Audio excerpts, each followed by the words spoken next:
ನೋಡಿ, ಧರ್ಮಸ್ಥಳ ನಮ್ಮ ಭಾಗದ ಜನ ಧರ್ಮಸ್ಥಳದ ಬಗ್ಗೆ ಅತೀವವಾದ ಶ್ರದ್ಧೆ, ಭಕ್ತಿ, ನಂಬಿಕೆಯನ್ನು ಇಟ್ಕೊಂಡಿದ್ದಾರೆ.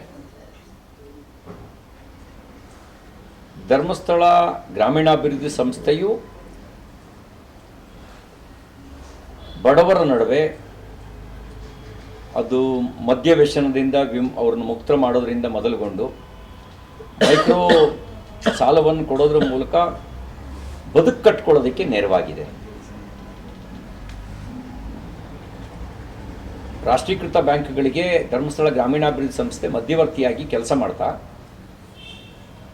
ಅವ್ರ ಬದುಕು ಕಟ್ಕೊಳ್ಳೋಕ್ಕೆ ನೆರವಾಗಿದೆ. ಎಷ್ಟೋ ಜನ, ನಾನು ಅವ್ರ ಶಿಬಿರಗಳಲ್ಲಿ ಪಾಲ್ಗೊಂಡಿದ್ದೀನಿ, ಅವರ ಅಭಿಪ್ರಾಯವನ್ನು ಹೇಳಬೇಕಾದ್ರೆ ಆನಂದ ಭಾಷ್ಮ ಸುರಿಸಿದ್ದಾರೆ. ನನಗೆ ಪುನರ್ಜನ್ಮ ಅಂತಲೂ ಎಷ್ಟೋ ಜನ ಮಾತಾಡಿದ್ದಾರೆ. ಇನ್ನು ಧರ್ಮೋತ್ಥಾನ ಟ್ರಸ್ಟು ಐತಿಹಾಸಿಕವಾಗಿರ್ತಕ್ಕಂಥ ಪುರಾತತ್ವ ಇಲಾಖೆಗೆ ಸೇರಿದಂಥ ನೂರಾರು ದೇವಾಲಯಗಳನ್ನು ಪುನರ್ ನಿರ್ಮಾಣ ಮಾಡೋ ಕೆಲಸ ಮಾಡಿದೆ ಧರ್ಮೋತ್ಥಾನ ಟ್ರಸ್ಟು. ಇನ್ನು ಧರ್ಮಾಧಿಕಾರಿ ವೀರೇಂದ್ರ ಹೆಗ್ಗಡೆ ಅವ್ರನ್ನ ನಮ್ಮ ಭಾಗದ ಜನ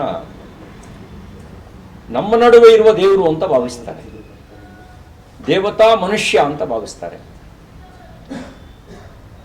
ಧರ್ಮಸ್ಥಳವೂ ಕೂಡ ಭಕ್ತರಿಗೆ ಯಾವುದೇ ಜಾತಿ ಭೇದ ಮಾಡದೆ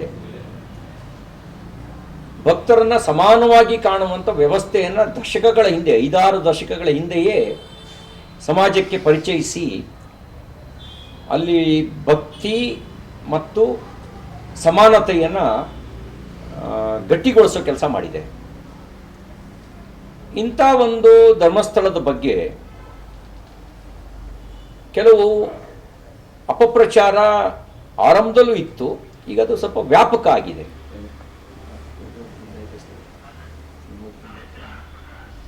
ಕೆಲವು ನಿಗೂಢ ರೀತಿಯಲ್ಲಿ ಧರ್ಮಸ್ಥಳದಲ್ಲಿ ಏನೋ ನಡೀತಾ ಇದೆ ಅಂತ ಬಿಂಬಿಸೋ ಕೆಲಸ ಮಾಡ್ತಿದ್ದಾರೆ. ಸತ್ಯ ಏನು? ಸತ್ತವ್ರು ಯಾರು? ಸತ್ತವ್ರು ಯಾರೋ ಸತ್ತಿದ್ರೆ ಆ ಸತ್ತವ್ರದ್ದು ಮಾಹಿತಿ ಇರಲೇಬೇಕಲ್ಲ.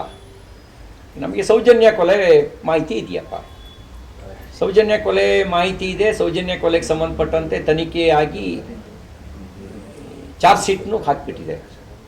ಆದರೆ ಇನ್ನು ಉಳಿದವ್ರು ಯಾರು ಸತ್ತವರು? ಇದಕ್ಕೂ ಧರ್ಮಸ್ಥಳಕ್ಕೂ ಏನಾದ್ರು ಸಂಬಂಧ ಇದೆಯಾ?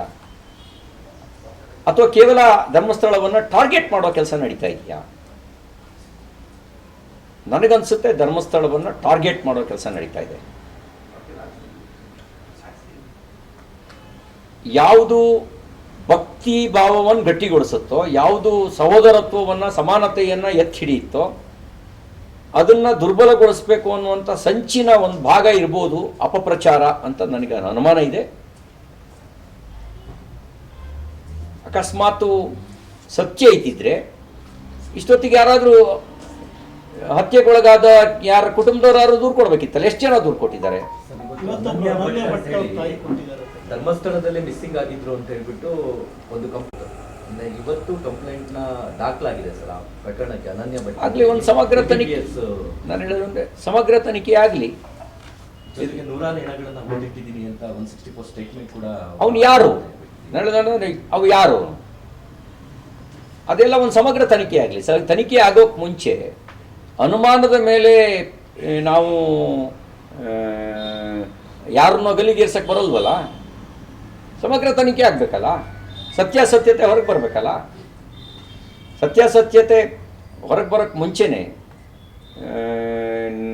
ಯಾರನ್ನೋ ಅಪರಾಧಿಯಾಗಿ ನಿಲ್ಸೋಕ್ಕಾಗಲ್ವಲ್ಲ. ಆದರೆ ಕೆಲವು ನ್ಯೂಸ್ ಚಾನಲ್ಗಳು ಅವರೇ ತನಿಖಾ ಏಜೆಂಟ್ರಾಗ್ಬಿಟ್ಟಿದ್ದಾರೆ. ಅವರೇ ಯೂಟ್ಯೂಬ್ ಚಾನಲ್ಗಳು ಅವರೇ ಅಪರಾಧಿ ಎಲ್ಲರನ್ನೂ ಸೃಷ್ಟಿ ಮಾಡಿಬಿಟ್ಟಿದ್ದಾರೆ. ಇದ್ರ ಹಿಂದ್ಗಡೆ ಏನೋ ಟೂಲ್ ಕಿಟ್ ಇದ್ದಂಗೆ ಕಾಣ್ತಾ ಇದೆ. ಇದೇ ಸಂಬಂಧಪಟ್ಟಂಗೆ ಸರ್, ಯೂಟ್ಯೂಬ್ ಚಾನಲ್ ವಿರುದ್ಧ ಪೊಲೀಸ್ ಇಲಾಖೆ ಯಾಕೆ ನೋಟಿಸ್ ಆಗಲಿ ಕ್ರಮ ಕೈಗೊಳ್ತಿಲ್ಲ? ಯೂಟ್ಯೂಬ್ ಚಾನಲ್ ವಿರುದ್ಧ ಅಲ್ಲ, ಈಗ ನನಗೇನೋ ಮಾಹಿತಿ ಯೂಟ್ಯೂಬ್ ಚಾನೆಲ್ ಮೇಲೆ ಕಂಪ್ಲೇಂಟ್ ಆಗಿದೆ, ಕೋರ್ಟಿಗೂ ಹೋಗಿದ್ದಾರೆ ಅಂತ ಮಾಹಿತಿ ಇದೆ, ಮಾನನಷ್ಟ ಮೊಕದ್ದಮೆನೂ ಹಾಕಿದ್ದಾರೆ ಅಂತ ಮಾಹಿತಿ ಇದೆ, ಕಂಪ್ಲೇಂಟು ಆಗಿದೆ ಅಂತ ಮಾಹಿತಿ ಇದೆ.